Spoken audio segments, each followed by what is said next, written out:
بچوں، آج کا جو آپ کا لیسن ہے، میں بارہویں جماعت کے بچوں سے مخاطب ہوں۔ آج ہم ایک افسانہ پڑھیں گے۔ افسانہ تو اصل میں کشمیری میں لکھا گیا ہے کوکر جنگ کے نام سے، امین کامل صاحب نے، لیکن اس کا ترجمہ جو ہے آپ کے نصاب میں شامل ہے، اور ترجمہ جو اس کا کیا ہے وہ ہے ترنم ریاض۔ امین کامل بھی کشمیر کے ہیں اور ترنم ریاض بھی کشمیر کی ہیں۔ امین کامل تو 2015 میں اس جہان فانی سے کوچ کر گئے، اور وہ شپیاں کے رہنے والے تھے، کاپرن گاؤں کے۔ اور ترنم ریاض جو ہے وہ آج کل دہلی میں مقیم ہے اور وہاں آل انڈیا ریڈیو کے ساتھ وابستہ ہیں۔ اب ہم باضابطہ طور سے مرغ بازی جو ہے، مرغ بازی کے نام سے ترجمہ اس کا کیا ہے ترنم ریاض نے، لیکن یہ کشمیری ترجمہ، یہ جو کشمیری افسانہ کوکر جنگ ہے۔ جوں ہی شہمال نے دیکھا کہ غلام خان ہاتھوں میں مرغ لیے گھر کے اندر داخل ہو رہا ہے، وہ ایک دم کھڑی ہو گئی۔ وہ اپنے فرن کا دامن بھی دھونا بھول گئی جو اس کے 6 ماہ کے بچے نے گیلا کر دیا تھا۔ اسے لگا کہ اس کے ہاتھ خزانہ لگ گیا ہے، اور وہ مارے خوشی کے چلا اٹھی، او تم اسے لے آئے، ڈر رہی تھی کہ کہیں تم آج بھی خالی ہاتھ نہ لوٹ آؤ۔ اس نے شوہر کے ہاتھوں سے مرغ تقریباً چھینتے ہوئے کہا، اور اس کے پروں پر ہاتھ پھیرنے لگی، میں نے اس کی قیمت 4.5 روپے ادا کیے ہیں۔ غلام خان نے لفظ روپے پر زور دیا، جیسے شہمال کو یقین دلانا چاہتا ہو کہ یہ کوئی ایسی ویسی چیز نہیں۔ شہمال کو اس بات میں کوئی دلچسپی نہ تھی کہ اس نے مرغ کی قیمت ادا کی ہے، اسے صرف مرغ سے مطلب تھا، اور وہ اسے دیکھ کر خوشی سے پھولیں نہیں سما رہی تھی۔ اس نے مرغ کو آنگن میں چھوڑ دیا اور ابرو اوپر اٹھا کر برابر کے گھر کی کھڑکی کی طرف ایک نظر ڈالی۔ اس کے بعد وہ ذرا اونچی آواز میں شوہر سے مخاطب ہوئی، اسی قسم کے مرغے کی مجھے تلاش تھی، حالانکہ بازار گٹھیا قسم کے مرغوں سے بھرا پڑا ہے جو سارے پڑوس نے خرید رکھے ہیں۔ غلام خان نے اس بات پر کوئی رد عمل ظاہر نہ کیا اور گھر کے اندر داخل ہو گیا۔ بچوں، آپ سمجھ رہے ہیں نا، میں اردو میں پڑھا رہا ہوں آپ کو یہ افسانہ، بڑا مزیدار افسانہ ہے، اور آپ تو سمجھ رہے ہوں گے۔ جیسے میں بیچ میں تھوڑا بتانا چاہوں گا کہ یہ افسانہ جو میں نے پہلے بھی بتایا کشمیری میں کوکر جنگ کے نام سے چھپا ہے، اور اس میں دو خاص کردار شہمال اور جانی ہے، مریل جانی۔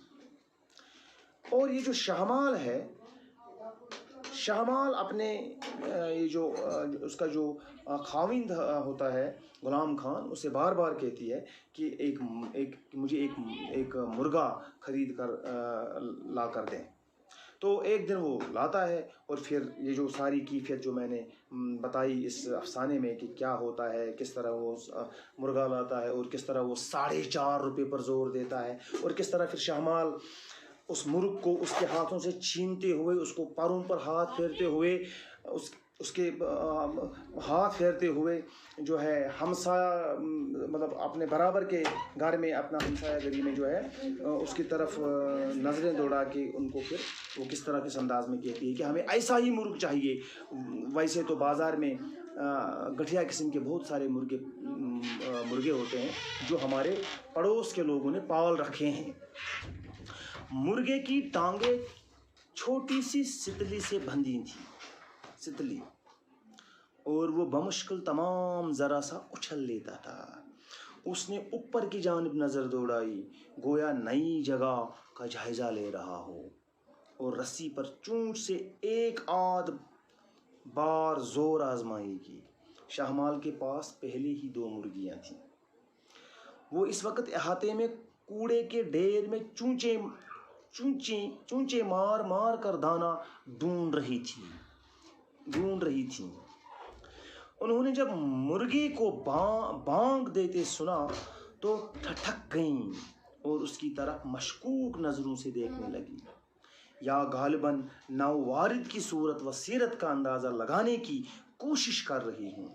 ان میں سے ایک مرغی نے بظاہر لا تعلقی سے مگر باوقار انداز میں اس کی طرف قدم بڑھائے، جیسے یوں ہی ذرا ٹہل رہی ہو۔ دوسری مرغی نے، جو اس دوران کوڑے میں پنجے چلا رہی تھی، اپنے ارد گرد گرد و غبار کا بادل سا کھڑا کر دیا تھا اور اسی میں نہا گئی تھی، جیسے کہہ رہی ہو، میں سمجھی پتہ نہیں کون ہے، مجھے اس سے کوئی مطلب نہیں، ہوا کرے جو بھی ہو۔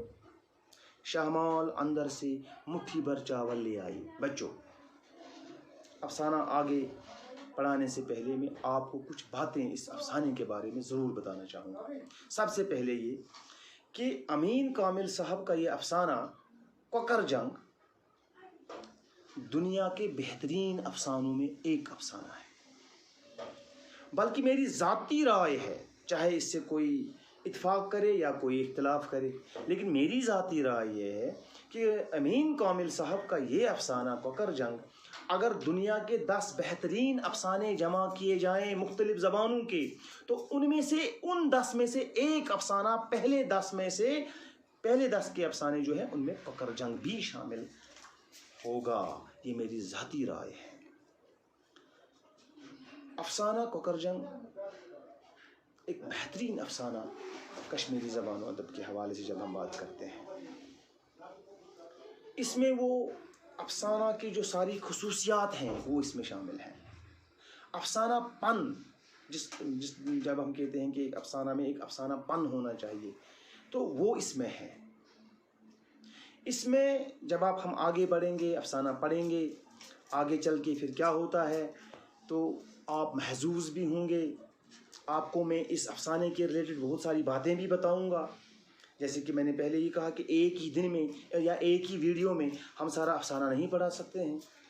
آپ کو پتہ ہے کہ کلاس میں بھی جب ڈائریکٹ کلاس میں پڑھاتے تھے کرونا وائرس سے پہلے، تو ایک ہی دن میں ایک افسانہ مکمل تو نہیں ہوتا تھا، 4-5 دن تو لگتے ہی تھے، کیونکہ مزے لے کر افسانہ پڑھا جاتا ہے، تب اس کا صحیح مزہ آتا ہے۔ کوئی بھی افسانہ پڑھنے کا مزہ تبھی آتا ہے۔ اس لیے ویڈیو زیادہ لمبا نہ ہو، آج میں نے یہاں تک پڑھا، اور یہاں تک میں پھر ایک بار تھوڑا سا آپ کو ضمناً پھر 1-2 باتیں دہرانے کی کوشش کروں گا۔ وہ یہ ہے کہ غلام خان مرغ لے کر آتا ہے، شہمال اپنے آنگن میں ہوتی ہے، اور جب وہ مرغا دیکھتی ہے وہ بہت خوش ہوتی ہے، بلکہ وہ زور سے چینکتی ہوئی کہتی ہے کہ دیکھیے ایسا ہی مرغ مجھے چاہیے۔